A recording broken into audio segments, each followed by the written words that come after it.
So hello friends, আজকে আমি একটা নতুন ভিডিও নিয়ে চলে এসেছি। আজকে আমি দেখাবো যে মোবাইল দিয়ে আমরা পিডিএফ ফাইল কত সহজে এবং খুব কম সময়ের মধ্যে বানাতে পারি। তার জন্য আমাদের কি করতে হবে, প্রথমে আমার প্লে স্টোরে যেতে হবে।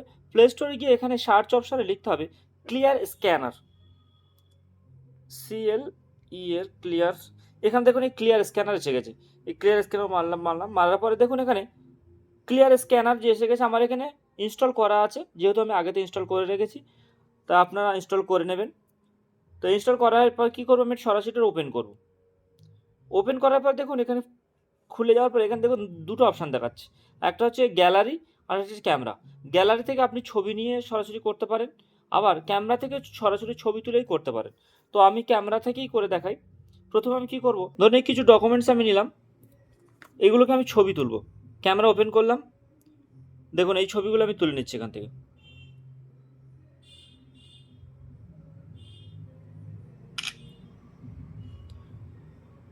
এখন দেখুন এর চারিদিকে বর্ডারে মাপ করে বাইরের যে অংশগুলো ছিল সেগুলো অটোমেটিক কিন্তু বাদ দিয়ে দিয়েছে। অটোমেটিক এগুলোর নীল বর্ডার দিয়ে দাগ দিয়েছে যে এইটুকু আমার ডকুমেন্টস আছে, এইটুকুই আমি নেব। তো আমি এখানে কী করবো, আমি টিক চিহ্ন মেরে দেবো। দেওয়ার পর দেখুন এটার সঙ্গে সঙ্গে কালারটাও স্ক্যান করে পরিষ্কার করে চলে এসেছে। আবার এটাকে আমি ওকে করে দেবো। দেওয়ার পর আবার একটা ছবি, এটাকে আমি বাদ দিলাম, দিয়ে আবার আমি এটাকে তুললাম। আবার ক্যামেরা ওপেন করলাম, করার পর দেখুন আমি পুরোটাই তুলছি এইভাবে। দেখুন এটা যতটা নেওয়া ততটা নিয়েছি। এখানে আমার যদি প্রয়োজন মনে হয় যে আমার এখান থেকে এটা বাদ দেওয়া দরকার আছে, আমি এখান থেকে এটা হাত দিয়ে টানলে বাড়বে কমবে, তো আমি এইটাকে বাদ দিয়ে দেবো।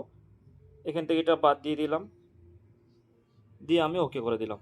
দেওয়ার পর এটা আমার ক্লিয়ার হয়ে গেল। আবার যদি আমি মনে করি ওকে করে দেবো, দেওয়ার পরে আবার আমি এরকম ছবি একটা নিয়ে নিলাম। দেখুন এটা পুরো মাপে চলে এসছে, আমি ওকে করে দিলাম। এইভাবে আমি ছবিগুলো আমি তুলে নেব। নেওয়ার পরে আমি এখানে কি করব, সব করে ওকে করে দেওয়ার পরে কী করবো, এখানে দেখুন এই যে পিডিএফ অপশান রয়েছে, এই পিডিএফ অপশানটার উপরে ক্লিক করব। করার পর এখানে দেখুন নিচে এই যে মোর অপশান রয়েছে, মোর অপশানে গিয়ে আমি করবো সেভ টু স্টোরেজ।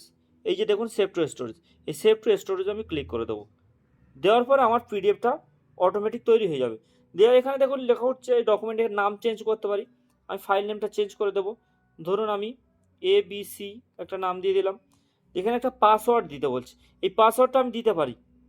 পাসওয়ার্ড দিলে কিন্তু আমার যখন আমি ফাইলটা ওপেন করব তখন কিন্তু পাসওয়ার্ড দিয়ে ওপেন করতে হবে, নাহলে আমি ওপেন করতে পারবো না। তো আমি পাসওয়ার্ড এখানে দিলাম না। আমি এখানে যখন এই 3 ডট রয়েছে, 3 ডট উপরে ক্লিক করব। করার পরে এখানে দেখুন বলছে যে create new folder, can't use this folder. এই ফোল্ডারকে আমি ইউজ করতে পারবো না। এই যে আমি যে পিডিএফটা ফাইল তৈরি করেছি, ফাইলটা কোথায় সেভ হবে? তো আমি কি করবো, এখানে ক্রিয়েট নিউ ফোল্ডার ক্লিক করব। করার পরে এখানে একটা জায়গায় কিছু নাম দিলাম, ABC বা FGH নাম দিলাম, ওকে করে দিলাম। দেওয়ার পর এখানে ইউজ দিস ফোল্ডার, এখানে আমি ক্লিক করে দেবো ইউজ দিস ফোল্ডার, দিয়ে অ্যালাউ করে দিলাম। আমার এই ডকুমেন্টস যেটা আমি সেভ করলাম পিডিএফ ফাইলটা ওখানে অটোমেটিক সেভ হয়ে গেল। তো বন্ধুরা, ভিডিওটা যদি ভালো লাগে তাহলে প্লিজ চ্যানেলটা লাইক ও শেয়ার করে দেবেন, আর চ্যানেলে যদি নতুন হয়ে থাকে তাহলে প্লিজ চ্যানেলটা সাবস্ক্রাইব করে দেবেন। ততক্ষণে ভালো থাকুন, সুস্থ থাকুন, দেখা হবে পরবর্তী ভিডিও।